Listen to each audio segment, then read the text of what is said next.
नमस्कार, यीशु सहाय, जय मसीह की आप सबों को। मैं हूँ पादरी मोदिस दुगुन, आप सबों के बीच में फिर से हो सकता हूँ और इस छोटी सी वीडियो के माध्यम से आप सबों को प्रभु यीशु मसीह का संदेश सुना सकता हूँ। आइए हम लोग छोटी सी दुआ करते हैं। पवित्र सेनाओं का यहोवा परमेश्वर, हमारा उद्धारकर्ता, हमारा पालनहार, हम तेरा धन्यवाद करते हैं इस सुंदर मौके के लिए, धन्यवाद देते हैं तेरे वचन के लिए जो हमारे लिए मार्गदर्शक है, आत्मिक ज्योति, आत्मिक भोजन, आत्मिक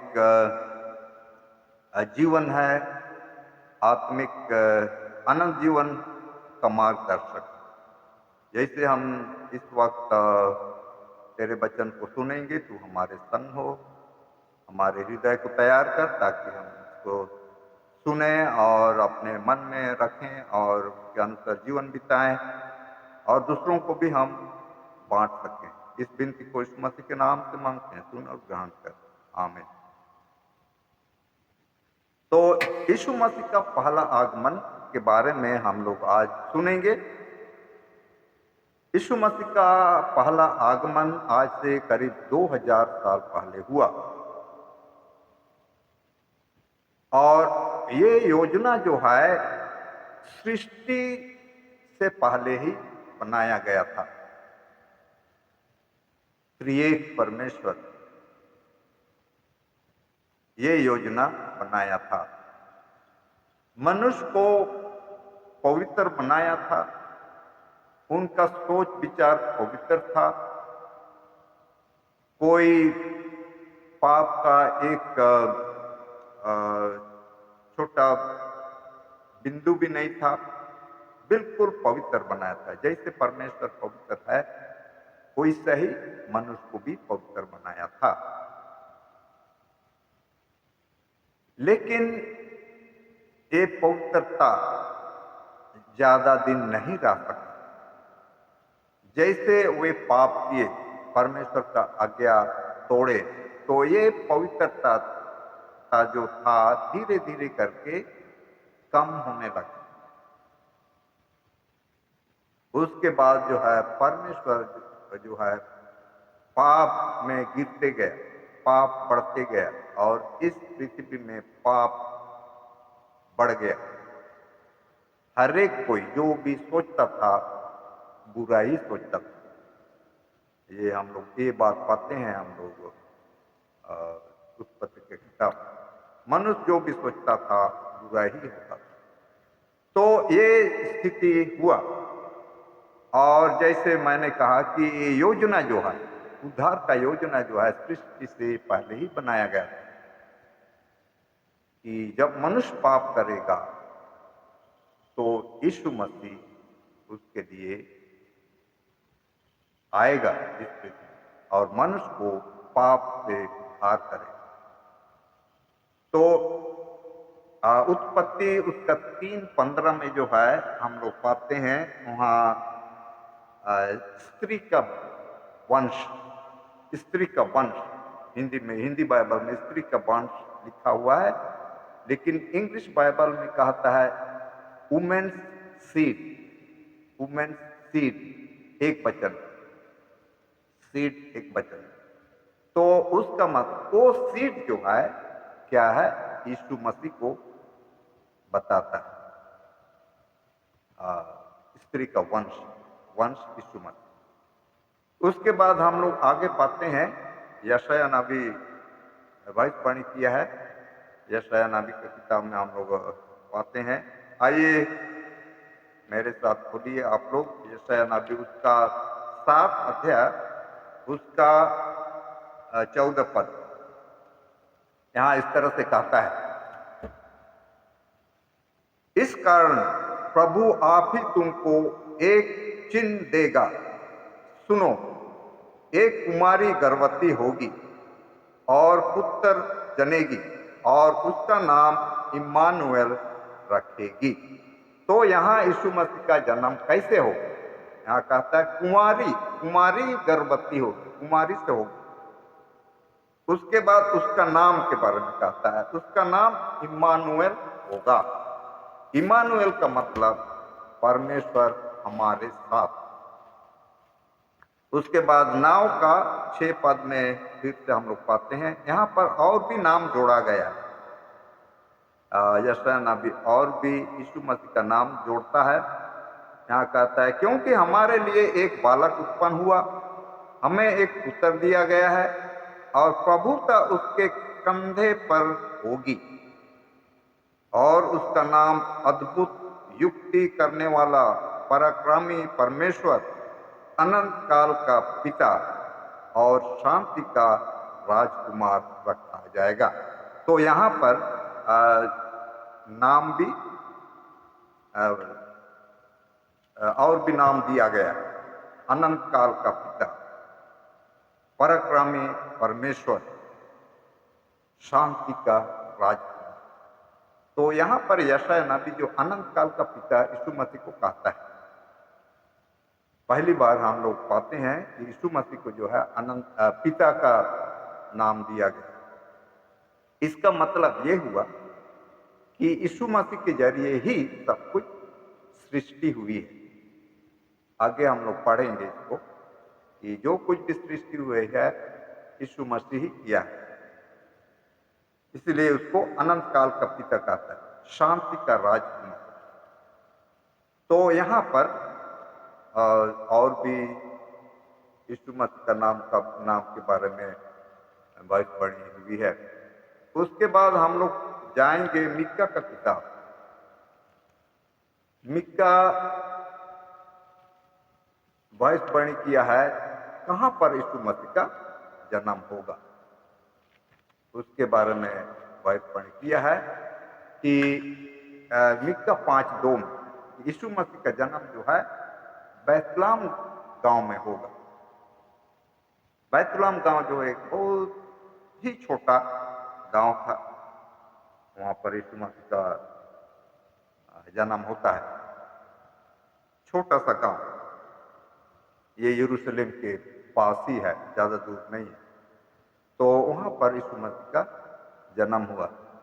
तो ये भविष्यवाणियां जो है यीशु मसीह का पहला आगमन के बारे में किया गया था, और बाइबल के पंडित, शास्त्री लोग, यहूदी लोग जो है इसको जानते थे कि यीशु मसीह का जन्म होगा, लेकिन वो लोग प्रचार नहीं किया, किसी को नहीं बताया, बस अपने में ही वो लोग रखा। जब यीशु मसीह का जन्म हुआ उस समय ज्योतिषी आए थे ढूंढने के लिए कि यीशु मसीह कहाँ जन्मा है। तो वो लोग हेरोद राजा के पास गए। हेरोद राजा से पूछते हैं कि यीशु मसीह जिसका जन्म हुआ है वो कहाँ पर हुआ है। तो हेरोद राजा को पता ही नहीं, तो पूछने लगा, शास्त्रियों को बुलाया और पूछने लगे कि यीशु मसीह का जन्म कहाँ हुआ है। यीशु मसीह जो यहूदियों का राजा कहाँ जन्मा है। तो हेरोद राजा पूछता है शास्त्रियों से, तो वे बाइबल खोल करके बताते हैं कि यीशु मसीह का जन्म बैतलहम में होने का है। तो इस तरह से जो है उनको पता था, लेकिन वो लोग यीशु मसीह पर विश्वास नहीं किए। तो इस तरह से जो है भविष्यवाणी किया गया है यीशु मसीह का जन्म, पहला आगमन के बाद। तो आइए हम लोग और एक पदस्थल पढ़ेंगे जो मिलता है गलातियों की किताब 4 अध्याय 4 पर। यहाँ कहता है कि जब समय पूरा हुआ तो परमेश्वर ने अपने पुत्र को भेजा जो स्त्री से जन्मा और व्यवस्था के अधीन उत्पन्न हुआ। जी हाँ, जब समय पूरा हुआ, जब समय पूरा हुआ तो यीशु मसीह का जन्म होता है। तो उसी तरह से यीशु मसीह का दूसरा आगमन भी होगा।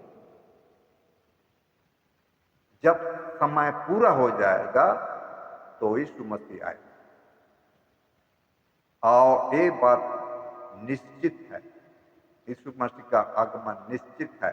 हम लोग आगे अगला वीडियो में हम उसके बारे में बताएंगे, यीशु मसीह का दूसरा आगमन के बारे में। तो ये पहला आगमन, यीशु मसीह का पहला आगमन हुआ एक नन्हा बच्चे के रूप में, मनुष्य के रूप में जन्म लिया कुमारी मरियम से। और बिल्कुल जिस तरह से मनुष्य अनुभव करता है, हम मनुष्य जैसे अनुभव करते हैं, भूख प्यास दर्द महसूस करते हैं, हर चीज, उसी तरह से यीशु मसीह भी अनुभव किया। और कोई भी पाप नहीं किया, यीशु मसीह कोई भी पाप नहीं किया। परीक्षाएं आई, खाने पीने का, आयुष आराम का, तरह तरह का परीक्षाएं आई, लेकिन पाप नहीं किया, इसलिए कि वो पवित्र शास्त्र से उसको सामना किया। लिखा है, जब उसको परीक्षा आई, शैतान परीक्षा किया, 3 परीक्षाएं आई, तो यीशु मसीह तीनों परीक्षा को पवित्र शास्त्र से कोट किया। लिखा है कि मनुष्य केवल रोटी ही से नहीं, परंतु हर एक वचन जो परमेश्वर का मुख से निकलता है जीवित रहेगा। तो इस तरह से जो है पवित्र शास्त्र को हथियार बनाया यीशु मसीह, और वो परीक्षाओं से विजय हासिल की। उसी तरह से हम भी अगर पवित्र शास्त्र को हथियार बनाएंगे तो हम भी शैतान का परीक्षाओं से विजय प्राप्त कर सकते हैं। तो ये यीशु मसीह हमारे लिए नमूना दिया है। यीशु मसीह खुद पवित्र शास्त्र का प्रयोग किया शैतान का परीक्षा से बचने के लिए। तो यीशु मसीह का पहला आगमन इस तरह से हुआ। तो आइए हम लोग और एक पदस्थल पढ़ेंगे, वो मिलता है यूहन्ना की किताब, उसका 1 अध्याय, यूहन्ना 1 अध्याय का हम पढ़ेंगे 1 पद, दूसरा पद और तीसरा पद। आदि में वचन था और वचन परमेश्वर के साथ था और वचन परमेश्वर था, यही आदि में परमेश्वर के साथ था। सब कुछ उसी के द्वारा उत्पन्न हुआ और जो कुछ उत्पन्न हुआ है उसमें से कोई भी वस्तु उसके बिना उत्पन्न नहीं हुई। तो यीशु मसीह जो है सृष्टि करता है। उसके बाद 14 पद पढ़ेंगे। और वचन देहधारी हुआ और अनुग्रह और सच्चाई से परिपूर्ण होकर परमेश्वर के बीच में डेरा किया, और हमने उसकी ऐसी महिमा देखी जैसी पिता के एक लौते की महिमा। तो यहाँ पर यीशु मसीह के बारे में कहा है, यीशु मसीह का जन्म के बारे में यहाँ कहता है वचन देहधारी हुआ, वर्ड बिकेम फ्लैश, इंग्लिश में वर्ड बिकेम फ्लैश, मतलब परमेश्वर मनुष्य बना, अवतार लिया, मनुष्य का रूप में अवतार लिया और हमारे बीच में रहा।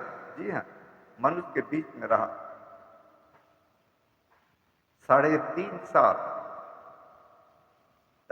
मिनिस्ट्री किया, चेलों को तैयार किया, उनको ट्रेनिंग दिया, और 3.5 साल, और अंत में जो है यीशु मसीह का बलिदान होता है, क्योंकि मनुष्य का उद्धार करने का था। मनुष्य का उद्धार के लिए ही यीशु मसीह पहला आगमन, यीशु मसीह का पहला आगमन हुआ, मनुष्य का उद्धार के लिए, और बलिदान हुआ, और पाप का जो दाम चुकाना था उसको चुकाया। बिना लहू बहाए पाप क्षमा नहीं। इब्रानियों की किताब में हम लोग पढ़ते हैं, बिना लहू बहाए पाप क्षमा नहीं।